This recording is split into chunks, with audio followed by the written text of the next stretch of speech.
Kim's instead for a little bit. Yeah. Okay. Love you. I love you. Sorry. I love you. Honey. All right. Hey.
So here we are arriving at the Ward Beecher Hall Planetarium, and some of our fellow conference attendees.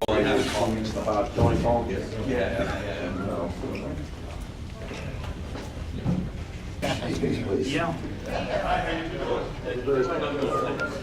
Until I start talking. I'm up here in the Midwest. It's just All right, now let's practice. Practice.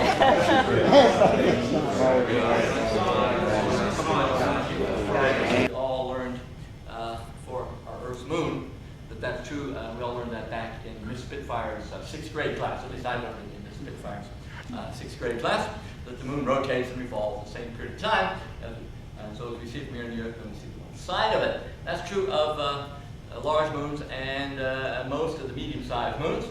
There are a couple exceptions to that for medium-sized moons. For small moons, why? Drawings of Mars, yeah. Lots of canal. Lowell wrote a book, William Pickering wrote a book, both about Mars. Later observations, particularly Funny, on an astronomy field trip, you see something unexpectedly relevant. The Olympus Mons band. Facility that was purpose-built for the Subaru JNLT mirror, which you might be familiar with. It's the largest monolithic mirror right now out in Hawaii. The Japanese National Large Telescope was named Subaru, and Brashear had the proud privilege to finish all its optical surfaces, from the primary mirror to its three about 55-inch diameter ULE light-weighted secondary optics, and a few of its light-weighted ULE plano elliptical tertiary mirrors. So we'll talk through that as we go and enjoy the tour. But the key difference is this facility is 4 meters. It was put in with a little help in the Air Force funding in the late 60s. It's a very finished shaft. Finished means slip-line concrete shaft, and it's very well contained and preserved. We're in a limestone area. The reason that people in the old days thought that was very nice is because it's more stable from vibration, also much more temperature controlled. Nowadays, if you build a double-hulled silo, like a farm silo, with an inner and outer wall, maybe separated by a yard of air and controlled air systems, you can probably...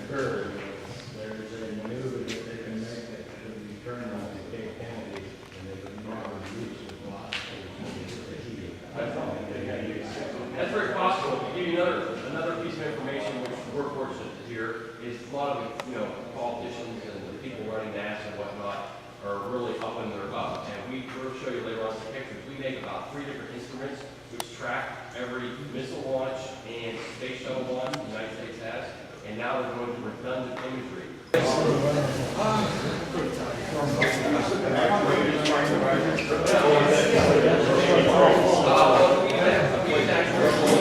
didn't buy the elevator, they just... Move up our platform, but what film about to do it? You're looking at a powered lap that's sitting there. Besides the overarm and the overall oscillation, we have the ability to do some high-speed powering right with. These are giant vacuum cups. There was a chain gang of 3 sets of 3s. yeah, 9 total, and we would vacuum suck the entire optic. What you're going to see that's different about this facility than other people's is we're going to show you a large portal. Put the pitch on and things.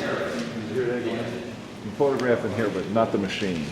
Okay. Not the, I guess... Up-to-date modern equipment.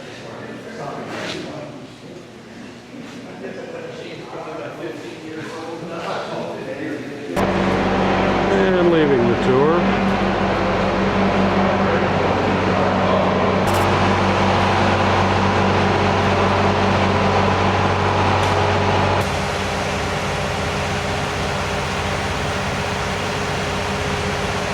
Allegheny Observatory.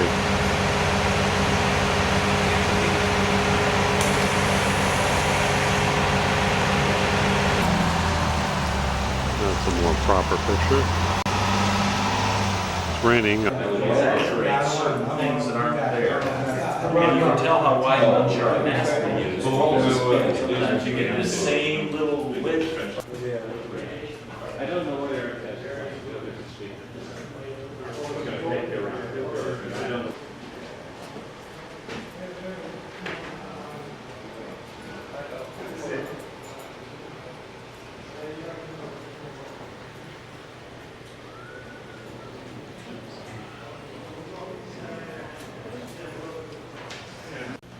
his last name. He signed up for the 3-day thing, and I haven't seen him yet. When we got the hotel, he was back. Oh, sorry. Okay. And when we had the list, he was on the.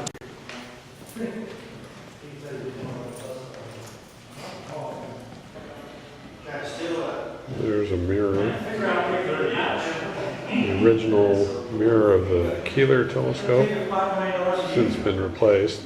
Now this one doesn't have its reflective coating.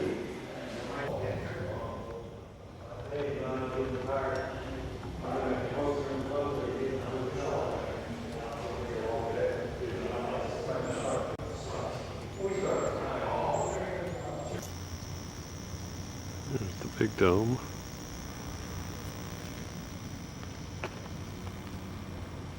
And the smaller dome. It's used for visual. Time must be fair. Yeah. But according to what they said, it's not really that great visual because... I give to you, John Stevens. Recently released book, Intelligent Life in the Universe, which was written with Professor Shklovsky from the Soviet Union. It's a classic. You ever get it? Maybe some of you have read it. I think you read it. Good book, right? I'd recommend it. It's a classic. You can still get it, I think. Or a 2001 scenario. You know, you're back to something like that. Which is, yeah. And I think this is what to me, this is what makes science interesting. It's not the encyclopedia of things. Okay, nice to talk to you. That must sound boring, but it's. Don't need it, right? You're ALPO. And on B, I don't know if my explanations would pass muster with something. I am not an astronomer. I'm the Thursday night tour guide. My name's Eric. We got Lou helping us out, and of course you've got Dr. Steen. Stein. Thanks. We were just down on the bottom floor, and that was it. It was just, there was only like 5 or 6 people. Oh. We came, my wife and I came in. I called and got... No, it was a Thursday night. Last time I was here, walked out on. These photographs. Oh, really? That was the point. I guess that's Suspected nearby foreground. There, the information we needed to come up with this. How far away we start.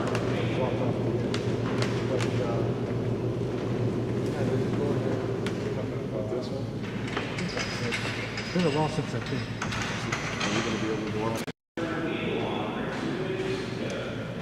I guess we're not gonna do a lot of walking. We were out there. I was out there once. The term is broken. Oh, right, right. One arc second of parallax. That's what he's explaining. He didn't explain it that way. Oh, the distance, one arc second. Parsec.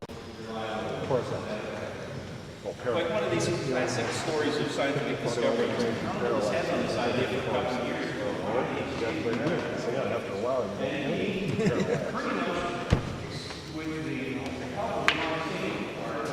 That you set on the microscope.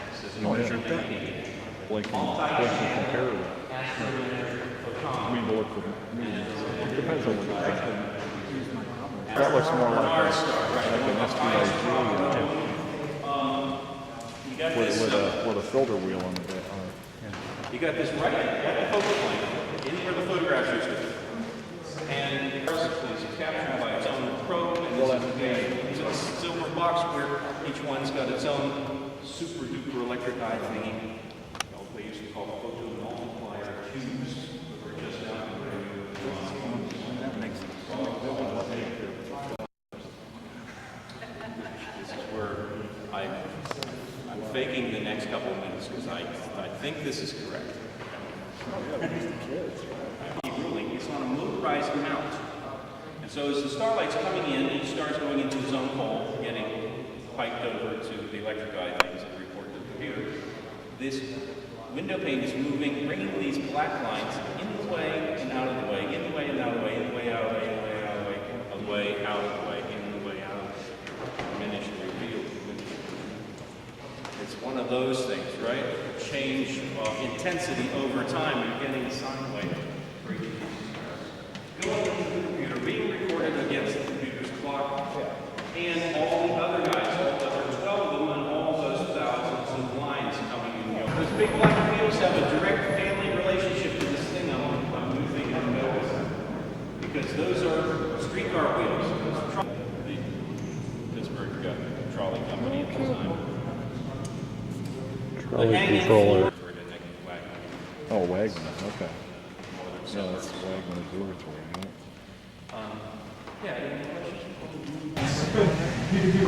This is a class. Classroom or workstation? I don't know. Classrooms or It's a sweet telescope for, it was that period when, people just looked through telescopes, and so it's the association with planetary observers, I'm sure everybody would take one of these home and play with it. It is spectacular to look at Saturn through, and of course Mars coming out. We're also jaded nowadays when, teenagers are taking pictures in their backyards that were better than any ground-based photograph taken about through 1979 or something. But this is the scope that Langley used with his solar researches, with a big granite block with the measuring engine sitting on it that measures the old plates, the new lasers method. Now this carriage we see above us was an early optional focus for the telescope. It's one immediately thinks coude focus, but technically it doesn't qualify as a coude focus. This is what they call a chelostat, C-O-E. You remember your Catholic churches, you hear of Regina Caeli, Queen of Heaven.